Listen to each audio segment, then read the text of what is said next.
গ্রেফতার করতে হবে টিএমসি চোর রাজীব ঘোষকে গ্রেফতার করতে হবে টিএমসি চোরকে গ্রেফতার করতে হবে টিএমসি চোরগুলোকে গ্রেফতার করতে হবে টিএমসি গুন্ডা চোরগুলোকে গ্রেফতার করতে হবে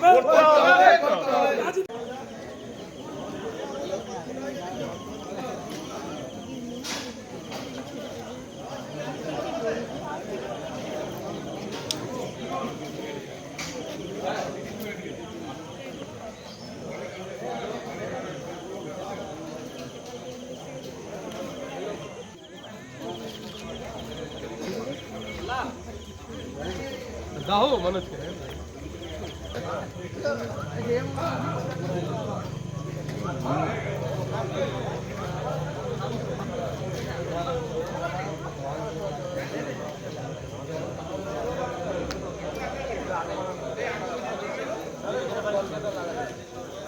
কি ঘটনা হয়েছে আজকে?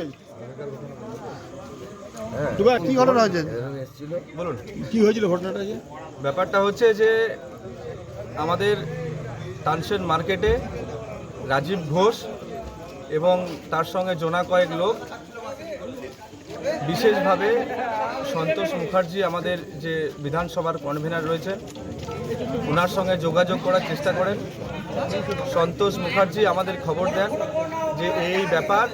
সন্তোষ মুখার্জি খবরে আমরা ছুটে যাই এবং রাজীব ঘোষ তখন আমাদের সবার সামনে বলেন যে আমরা দীর্ঘদিন যেভাবে সরকার চালিয়েছি তাতে মানুষের ক্ষতি হয়েছে, মানুষ অত্যাচারিত হয়েছে, বহু টাকা তছরূপ হয়েছে।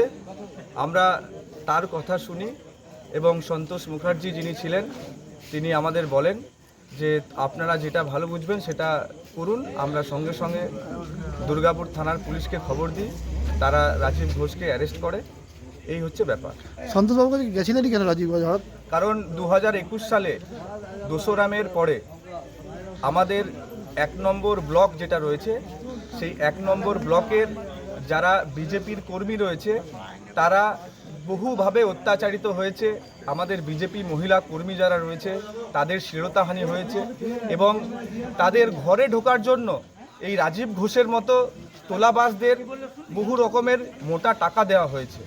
সেই ভয়ে, সেই আতঙ্কতে রাজীব ঘোষ আজকে সন্তোষ মুখার্জির শরণাপন্ন হয়েছে। কিন্তু সন্তোষ মুখার্জি আমাদের তৎক্ষণাৎ খবর দেন, আমরা সেখানে যাই এবং তার সাথে আমাদের যে সকল সিনিয়র কার্যকর্তা রয়েছে তাদেরকে আমরা খবর দিই, তারাও ঘটনাস্থলে পৌঁছায়। আমরা বিজেপি পার্টি করি, বিজেপি পার্টি একটি সহনশীল পার্টি।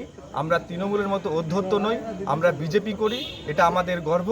আমরা বিজেপি করি বলেই আজকে রাজীব ঘোষের মতো লোকজন বাইরে ঘুরে বেড়াচ্ছে এবং আমাদের শরণাপন্ন হচ্ছে, কিন্তু আমরা তাদের গায়ে হাত দিই না। আমরা পুলিশ প্রশাসনের সহযোগিতায় তাদেরকে লকআপে রেখেছি।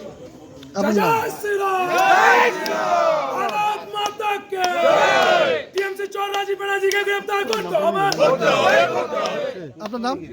দিব্যেন্দু গায়েন। আর কি কি ছিল?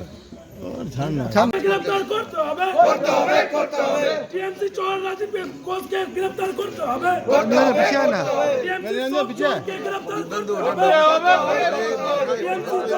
চোরগুলোকে গ্রেফতার করতে হবে টিএমসি গুন্ডা চোরগুলোকে গ্রেফতার করতে হবে